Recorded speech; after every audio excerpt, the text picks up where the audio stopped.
आज हम पढ़ेंगे इतिहास का चौथा और पांचवा पाठ। चौथा पाठ है बन्नी समाज और उपनिवेशवाद और पांचवा है आधुनिक विश्व के चरवाहे। इतिहास में 3 पाठ आप पहले पढ़ चुके हैं बच्चों, जो बहुत इम्पोर्टेंट आपके माने जाते हैं परीक्षा की दृष्टि से और ज्ञानवर्धन के लिए। पहला पाठ फ्रांस की क्रांति, रूसी क्रांति, नाथसीवाद या हिटलर का उदय। ठीक है, तो ये 2 पाठ आज छोटे से हैं, बस 5 पार्ट ही तुम्हारे इतिहास में टोटल हैं। तो आज हम पढ़ेंगे वन्य समाज के बारे में। वन्य समाज का अर्थ होता है कि जो समाज वनों में निवास करता है, वनों में रहता है। अब ये तो आपको पता है कि वनों का हमारे जीवन में क्या महत्व है। वन राष्ट्र की अमूल्य निधि है। क्यों कहा जाता है? क्योंकि हमको शुद्ध ऑक्सीजन, वर्षा आदि सारी चीज़ें वनों से प्राप्त होती हैं। तरह तरह की इमारती लकड़ी वनों से प्राप्त होती है, लेकिन मनुष्य ने आज उनका अत्यधिक दोहन कर दिया है। इसलिए हमको वनों के बारे में जानने की आवश्यकता पड़ी। वन्य समाज का अर्थ होता है ऐसा समाज जो वनों में रहता है, आदिवासी समाज जो होता है, जो जंगलों में रह करके अपनी आजीविका चलाता है। उसके बारे में इस पाठ में हम आज पढ़ेंगे। ठीक है, तो सबसे पहले जो प्रथम वन अधिनियम था, ये कब लागू हुआ था? वनों पर जो अधिनियम बना था ये हुआ था 1865 ईस्वी में। ठीक, और भारतीय वन सेवा की स्थापना जो हुई थी ये हुई थी 1864 ईस्वी में। और वन अनुसंधान संस्थान की स्थापना कब और कहाँ हुई? ये हुई थी बच्चों 1906 ईस्वी में देहरादून में। वन अनुसंधान स्थापना हुई है इसकी, देहरादून में है ये। वन निगम वन विनाश के लिए उत्तरदायी 2 कारक कौन से हैं? देखो, एक तो है बढ़ती जनसंख्या और अधिक जनसंख्या के कारण, क्योंकि लकड़ी की मांग भी बढ़ती जा रही है, और दूसरा औद्योगिकरण। इसके कारण वन विनाश बहुत अधिक हो रहा है। अच्छा, 2 बागानी फसलें जो बागों में बोई जाती हैं, जैसे चाय है, रबड़ है, केला है, इस तरह की फसलें जो होती हैं, जो एक बार बो दी जाती हैं और लंबे समय तक उत्पादन देती हैं, तो उसको कहते हैं बागाती फसलें या बागानी फसलें। अगला है बस्तर कहाँ है? छत्तीसगढ़ के दक्षिणी भाग में स्थित है बच्चों, बस्तर। और बिरसा मुंडा कौन था? छोटा नागपुर मध्य प्रदेश का एक आदिवासी नेता था जिसने वन विद्रोह का नेतृत्व किया। जो वन विद्रोह हुआ उसका नेता था ये बिरसा मुंडा। ठीक है, और चरवाहे किसको कहते हैं? जो भेड़ बकरियों को चराने के लिए इधर उधर घूमते रहते हैं, उनको चरवाहे कहते हैं। फिर अगला है काफ़ी इम्पोर्टेंट, ये है वैज्ञानिक वानिकी किसे कहते हैं? वन विभाग द्वारा पुराने पेड़ों की कटाई करके उसके स्थान पर एक ही प्रजाति के वृक्षों को पंक्तिबद्ध तरीके से लगाना वैज्ञानिक वानिकी कहलाता है। कौन करता है? वन विभाग करता है। जैसे किसी जंगल के सारे पेड़ों को काट दिया जाता है और बिल्कुल पंक्तिबद्ध तरीके से, माना उसमें हमने सागौन, साल का वृक्षारोपण कर दिया, या आम के पेड़ लगा दिए, या केले के पेड़ लगा दिए, कोई भी बाग उसमें विकसित कर दिया हमने, बागान विकसित कर दिया, लेकिन पंक्तिबद्ध तरीके से एक ही प्रजाति के पौधे बोए जाते हैं जब, तो वो कहलाती है वैज्ञानिक वानिकी। अगला जो इम्पोर्टेंट पॉइंट इसका है घुमंतु कृषि, झूम कृषि या स्थानांतरित कृषि। देखो इतने नाम हैं इसके, इसी को घुमंतु कृषि भी कहते हैं। इसमें क्या होता है बच्चों?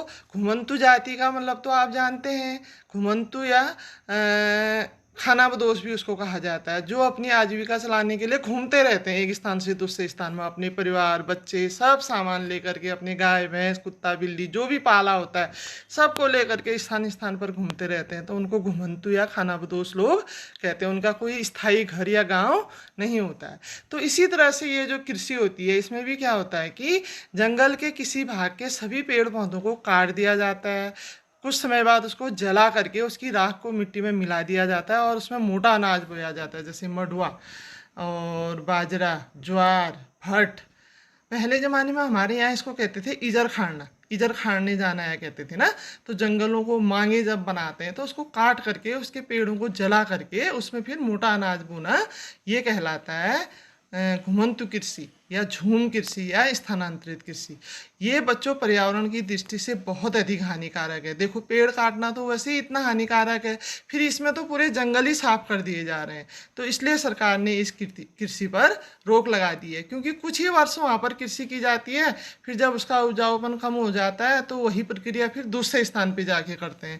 तो इससे तो हमारे पूरे जंगल समाप्त हो जाएंगे। तो ये तो चौथे पार्ट के मुख्य बिंदु थे। सेम इसी से मिलता जुलता हमारा पांचवा पार्ट है आधुनिक विश्व के चरवाहे। चरवाहे अभी आपने सुना कि जो अपने जानवरों को चराने के लिए एक स्थान से दूसरे स्थान जाते रहते हैं। तो इस पार्ट का पहला पॉइंट है बुग्याल किसे कहते हैं। देखो बच्चों, उच्च हिमालयी क्षेत्रों में 12,000 फुट से भी अधिक ऊंचाई पर स्थित जो मुलायम घास के मैदान होते हैं वो बुग्याल कहलाते हैं। बेदनी बुग्याल है, जैसे हमारे धारचूला मुनस्यारी से ऊपर जब हिमालय की ओर हम जाते हैं तो वहाँ पर फूलों की घाटी भी एक प्रकार से बुग्याल मानिए। इसमें क्या होता है कि मुलायम घास जम जाती है। जाड़ों की ऋतु में तो इसमें बर्फ जमी रहती है, लेकिन जैसे ही ग्रीष्म ऋतु आती है ये बर्फ पिघल जाती है तो छोटी छोटी घास यहाँ पे जम जाती है। तो आपने भेड़ बकरियों के पूरे दल के दल ले जाते हुए देखा होगा। ये लोग बुग्याल में ले जाते हैं अपनी भेड़ बकरियों को और वहाँ पे क्या करते हैं, इनको चराते हैं। ठीक है, तो बुग्यालों में बहुत प्रकार के रंग बिरंगे फूल, हरी मुलायम घास ये बोई जाती है, उग जाती है अपने आप ही स्वतः ही। ये कहाँ, उच्च हिमालयी क्षेत्रों में। फिर घुमंतु खानाबदोश आपको बता दिया। फिर इसमें एक प्रश्न कभी कभी आ जाता है कि हिमालय पर्वतीय क्षेत्र में रहने वाले 3 चरवाहा समुदाय बताइए। भूटिया है, जैसे शेरपा है, किन्नौरी है। तो इसी तरह से नीचे देखिए, भारत के अलग अलग राज्यों में अलग अलग तरह के जो जनजाति परिवार हैं वो रहते हैं। उसके बारे में इसमें पूरा दिखा रखा आपको डिटेल में। देखो, एक तो आप देखिए कि राजस्थान में जो है राइका जनजाति पाई जाती है।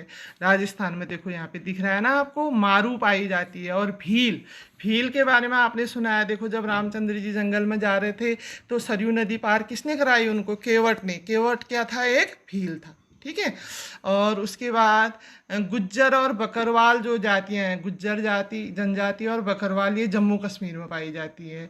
गद्दी और किन्नौरी, किन्नौरी है, गद्दी है, शेरपा है, ये हिमाचल प्रदेश में, हमारे पड़ोसी प्रदेश में पाई जाती हैं। और धंगर जो है, देखो महाराष्ट्र में धंगर पाए जाते हैं। ठीक है, और कुरुबा और गोल्ला ये जनजातियां पाई जाती हैं। दक्षिण भारत की 2 जनजातियां हैं, धंगर महाराष्ट्र में, कुरुबा और गोल्ला कर्नाटक में और आंध्र प्रदेश में ये जनजातियां पाई जाती हैं। इसी तरह से बंजारे कहाँ पाए जाते हैं, देखो उत्तर प्रदेश में पाए जाते हैं बंजारे, पंजाब में पाए जाते हैं, राजस्थान में। और संथाल जो जनजाति है ये पाई जाती है झारखंड में।